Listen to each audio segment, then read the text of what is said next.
স্বাধীন দেশে এই ধরনের নেককারজনক দুঃসাহস। বলহালির জাতীয়তাবাদী দল বিএনপির ৩১ দফা কর্মসূচি বাস্তবায়নের লক্ষ্যে জনসমাবেশ অনুষ্ঠিত হয়।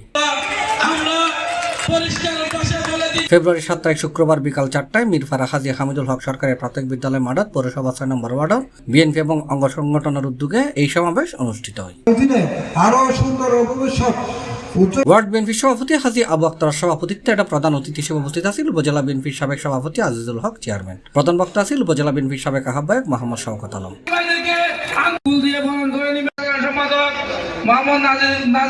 পৌরসভা যুবদলের সভাপতি মোহাম্মদ লোকমানের সঞ্চালনায় একটা বিশেষ অতিথি আছেন নুরুল করিম নুরু, আবুল হাসাম, সরোয়ার আলমগীর, জয়নাল আবেদিন শিকদার, মোহাম্মদ আসগর, নাজিমুদ্দিন চৌধুরী, ইয়াসিন, জানে আলম, জসিমউদ্দিন মেম্বার, জসিম, এনএম করিম, শহীদুল আলম, স্বপন কুমার শীল, লোকমান, ইমরানুল হক জিকু। এছাড়াও অন্যান্যের মাঝে উপস্থিত আছেন নাসের, সাদাত হোসেন, মুর্শেদ, আকরাম হোসেন দুলাল, সাত্তার, কফিলউদ্দিন, মিজান, আসহাবউদ্দিন দুলাল, ওসমান, ইলিয়াস মনু, বাপ্পি, জিয়া, জামশেদ, সাজ্জাদ সহ আরো অনেকে। করা অবশ্য প্রয়োজন। আমি তাদের আত্মার মাগফিরাত কামনা করছি। কামনা করে আমি আমার প্রত্যেকটা ওয়ার্ডে এই সমস্ত কর্মসূচি শ্রদ্ধার সাথে স্মরণ করি।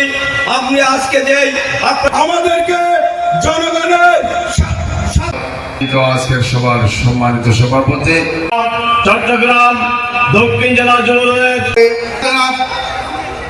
শওকত আলম ভাই বিএনপির সাবেক সদস্য স্মরণ করছি যারা আমাদের নেতা তারেক রহমান যে রাষ্ট্র মেরামতের ৩১ বাংলাদেশ জিন্দাবাদ, বাংলাদেশ জাতীয় দল ইসলামী দল জিন্দাবাদ। জনতা আলিম চেয়ারম্যান সাহেবের আমি একটু অনুরোধ করবো C+ টিভি চট্টগ্রাম।